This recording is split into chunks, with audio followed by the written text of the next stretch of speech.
Hello and welcome to the Flix Forum podcast, where each episode we go back and we look at a Netflix original film in the order of release.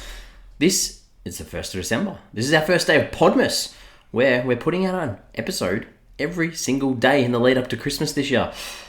This is a challenge. It's going to be a big challenge. We haven't done this for 4 years because it was so draining doing it once before, but we're going to try and give it a crack this year, see how far we go. Day one, we're discussing Netflix 269th film from 2020. It's the Mexican action thriller Dark Forces, or in Spanish, it's Fuego, Negro. It's directed by Bernardo Arellano and stars Tenoch Huerta, Mauricio Aspe, Johana, Fragoso, Blendl, and Carley. I'm Jesse. I'm here for this episode. Merry Christmas season, I guess, is what we say. Heading into Christmas, only a few weeks away, which is very exciting. So stick with us. Let's see how we go. This one's not going to be too long an episode because this film is quite short. 88 minutes or 82 minutes, I think, from memory. We do kick off the show with some spoilers though, so if you're keen on checking out the film Dark Forces, doesn't really seem like it's in the Christmas spirit, but if you're keen on checking it out, give us a pause, come back later on, because we're going to jump into our fast flicks where we do a quick summary of what the film's all about. So this one is about a criminal looking for his sister, so he stays in a hotel where women work and evil lurks. Ooh, intriguing. I really struggled to, I guess that's what the story wants to be, but I'm not sure it gets there. We'll sort of talk about it as we go. Not a lot on this film that you could find anywhere, other than this is a Netflix international film. Obviously, it doesn't have an English dub on this one, so most people that I know will watch it in its original language anyway, but for those looking for an international film with an English dub, it does not have one. This was filmed in Mexico. It was released on the 21st of August 2020, Netflix worldwide. Around the world, this film, in Portuguese, Swedish, Turkish, it's called Black Fire. Not sure. I'm not sure why. In Greek, it's called Forces of Darkness. In Norwegian, it's called Dark Flame. And in Polish and Russian, it's called The Black Flame. So all going on those ideas of dark forces. Obviously, that translation of dark into the colour black in the original title too. What are the critics and audiences saying about this film? Rotten Tomatoes, it's only got one review, so no consensus. That one review is rotten though. Audience has less than 80 ratings, sits at 0%, so no one's liked this film on Rotten Tomatoes. On IMDb, sits at 2.7 out of 10 on nearly 700 ratings. 2.7 is quite low. Letterboxd sits a little bit higher, sits at a little bit higher. Sits at 2.4 out of 5, and that's on just under 500 ratings. And it's only been logged by a bit over 600 people, so quite a small audience for this film. What are my early thoughts for this one? Visually, this is impressive.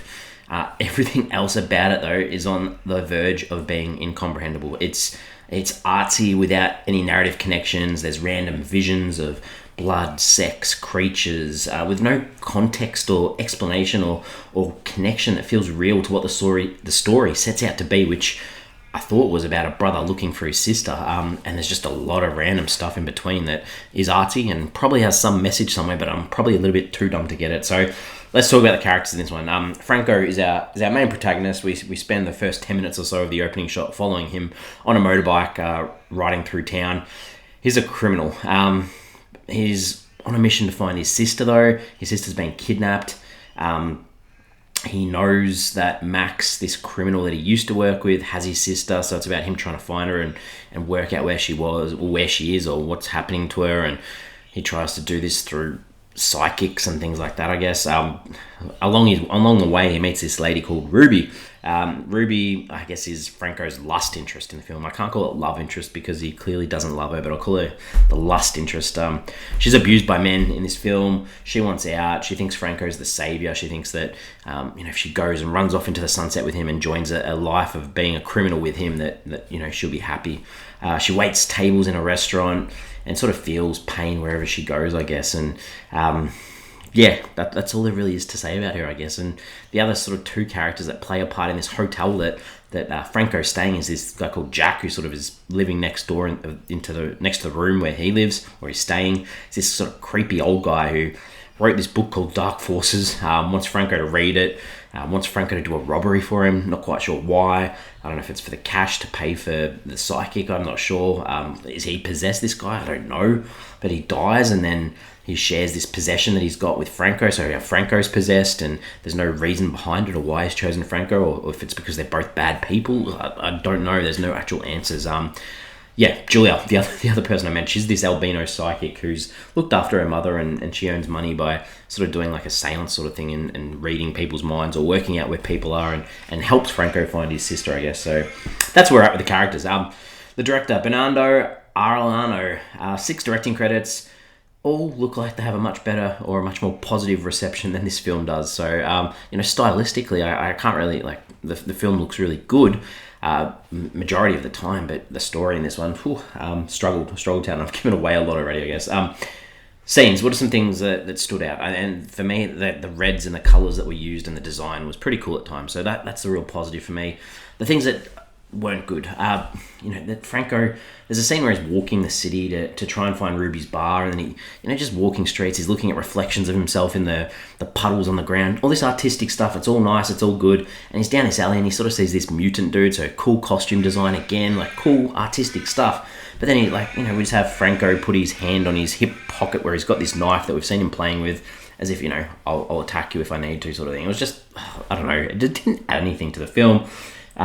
Then Franco and Ruby go on this mission to hold up a restaurant and steal all the valuables of all the customers, all the people having dinner, and it's for Jack, and I'm not sure why it was needed. I don't know. I don't get it.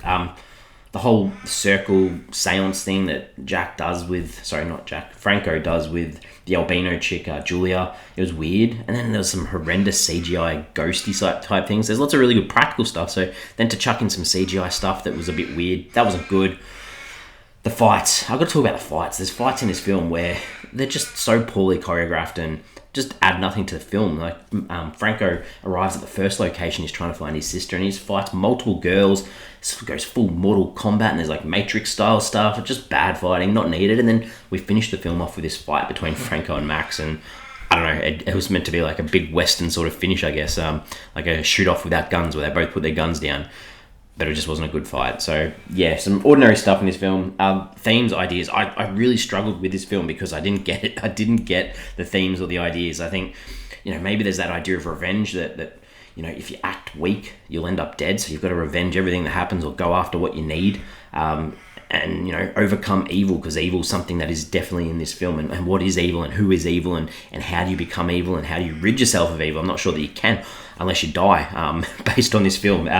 And then there's that idea of love too. There's sort of this dialogue between Franco and Ruby where, she's talking about love and somebody to love. And obviously some people just can't commit and they work better alone. Or is it that idea of evil again, that you have so much evil in yourself that love just can't exist for you? I'm not sure. I'm trying to bring some ideas. I'm really looking forward to hearing if anyone else has got anything or a better take than me for this one. What did I take away from this film? Bit of a segue. I think this is a mess, really, for such a film that has such a short runtime. And I mentioned this before, the first 10 minutes of the opening really has no context to anything in the film other than we see that Franco's on a bike. And, nothing in this film really connects anyway, so I guess it doesn't matter. But visually, it looked fine. Questions, ponderings. I don't have answers. I don't know if anyone has answers. Franco, his old boss kidnaps his sister. When there's clearly dialogue in the film that says Franco and his old boss, they're even at the moment. So why did he kidnap his sister? What's that for? There's no answer. I don't know. There's no answer as to why he took her. The hotel, there has so many questions about this hotel that he rocks up to. There's, prostitutes that work there. There's weird and wonderful sort of circus-like creatures that live there, and ghosts and devils and demons and all this sort of stuff. Is it haunted? What is it? Is it the people that live there? Is the building spooked? I don't know. I don't have an answer. And I guess the same thing, even before Franco meets people at the hotel, who are these people that I mentioned, we see him sort of cutting his finger and then licking the blood, and then he saves Ruby from being beaten up by a man at the start of the film, and then he's got her blood all over him and he licks that as well. So was he already possessed? Did this whole possession thing from I don't know. I don't have an answer. I don't know. I'm ready to finish this chat. I've got nothing else to say. I give the film a rating out of 5. I can't recommend this film at all. I mean, I'd like films that try different things. So, well done for that. Some good style and images and aesthetics and colour and all that sort of stuff. But I'm clearly not smart enough to make any connections or understandings about what I actually watched, I'll give me a 1.5 out of 5. Can't recommend it because I can't explain it. So that's where I'm at for this one. We're on socials. We've got Facebook, we've got Instagram, we've got X, formerly known as Twitter. Put a question out there. For me, there's this worm thing. This worm thing that like represents the possession that goes from body to body. My question is, what is that meaning of the worm? How does the worm exist? Where does the worm come from? How does do you have to die to get the worm to escape your body? I'm not sure, because I thought I saw the worm escape and then be shot before death. So I don't know. I got no idea. Please let me know. Tell me what the worm is, and why does the worm almost look like male genitalia? I don't know. I got no answer. Give me an answer. We're back tomorrow. Again, we're back tomorrow. We're on Podmas. We're doing an episode every day of December. Tomorrow, we are going to be looking at a film from 2020. So we're still going in order. It's called All Together Now. It's a drama. It's directed by Brett Haley and stars Olelu. I always stuff this name up. I apologize. But it stars Alili Cravholo, Justina Machado, Fred Armisen, Carol Burnett, Judy Reyes, Taylor Richardson, Renzi Filez, Jared Isaac Waters, and Anthony Jacques. That's what we've got tomorrow. Drama. I'm pretty sure this one's in English, so not an international film. If you want to see this one, give it a watch. Not much time. You only got 24 hours. We'll see you tomorrow.